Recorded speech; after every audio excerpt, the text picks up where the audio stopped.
So napapansin nyo sa video, marami akong peklat o mga acne at mga dark spot na makikita mo sa mukha. Meron pa po dyan mas malala.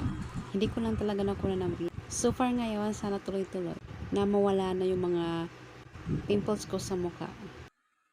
Hi guys! So welcome back to my YouTube channel. So today's video ay i-share ko sa inyo ang ginagamit kong skincare or sinasabi natin na beauty product. Para sa mga babae, alam naman natin, pag mayroon tayong acne o mga yung pimples, nakakawala talaga ng confidence once na ang dami yan dito sa pagmumukha natin.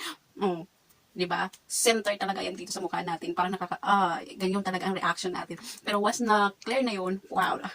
Mayroon tayo na natatawag na confidence sa ating sarili actually. Then, ito na nga, huwag natin pahabahin yung video natin, pa-explain lang natin, okay? Ito siyang product na to, suggest lang din to ng aking kaibigan, kasi yun din ang skincare na ginagamit niya. So yung face naman niya is wala siyang pimples, clear, ganun. Hindi man siya maputi, ano siya, Beauty Filipina, ayan, okay. Then, syempre, na-curious ako, sabi ko, sige, order na ako, nag-order agad ako sa Shopee. Ang price niya is $16 with shipping fee. Then, syempre, pagkatapos nun, after, nag-start na ako ng ganun, February 22. Then, mga ilang days, 3 to 4 days, nagkaroon na ako ng mga bakbak na sa mukha.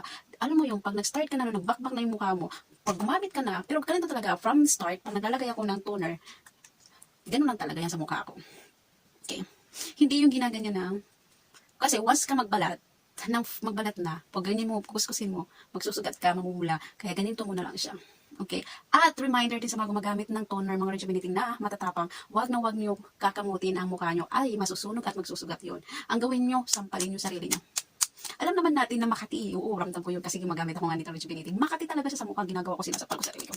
Kasi hindi ko kaya. Gusto ko siya kamutin pero pinipigilan ko sarili ko kaya sinasampal ko siya.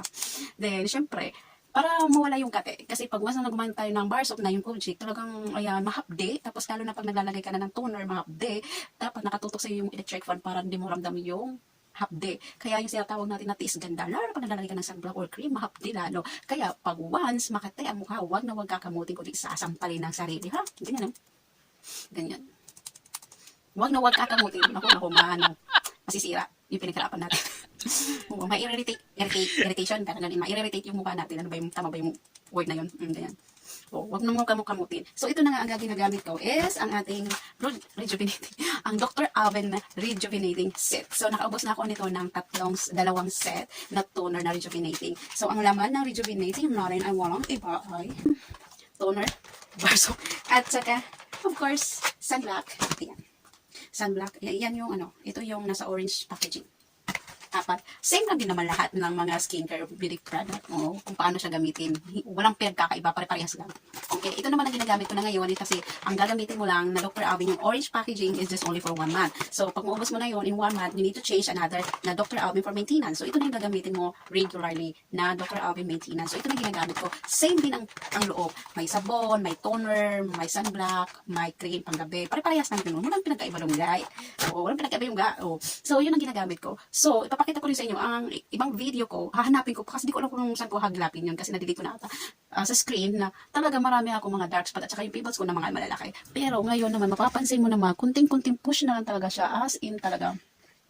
Mawawala na yung supa sa akin. Oh my God, tinis ko to within 2016. Pag once nag-upload talaga ako, yun talaga dumadami talaga. Pero now, I found, literally, I really found you.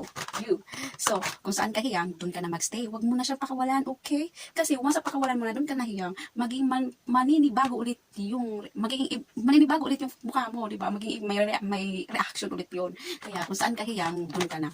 Okay, huwag mo na pakawalan. Kasi now, I decided kung saan na ako hiyang, hanap ko na yung forever ko, dun na ako. Hindi ko na siya papalit na kahit na anong product. Kasi ngayong mga bagong lumalabas na skincare, ginamit ko na yon. Hindi sila naging hiyang sa akin. Kaya ito lang talaga ang naging hiyang sa akin. Matagal na to eh. I think high school pa lang ako na meron na to eh. So ngayon naman yung mga bagong labas, I think sa Pilipinas 350 din to, pero dito sa Singapore nasa $15. So ang masasabi ko lang, hindi porket kumana sa akin, magiging gagana din sa'yo. Kasi iba-iba kasi tayo ng skin tone, okay? Gumana sa akin, hindi ibig sabihin gagana sa'yo, okay? Pero, I suggest, just try for 1 month. Lahat naman ng produkto na beauty skin care, ay tinatry yun na within 1 week or month. Ganon. Depende sa'yo kung gusto mo. Kung ma-irritate yung mukha mo, wag mo na ituloy, okay? Baka kasi mas lalo masira yung mukha mo. Kaya, dun lang. Stay ka na lang dun, okay? Hanggang dito na lang. Huwag na natin pahabay. Masyadong 7 minutes na. So, hanggang dito na lang. Basta yun na yung share ko na kung anong pangalan ng beauty product ko. Dr. Alban Rejuvenating Set. Then, for 1 month use, and then change to maintenance ng Dr. Alban. Got it? Got it. So, hanggang dito na lang, and have a good day, and bye-bye. Bye-bye.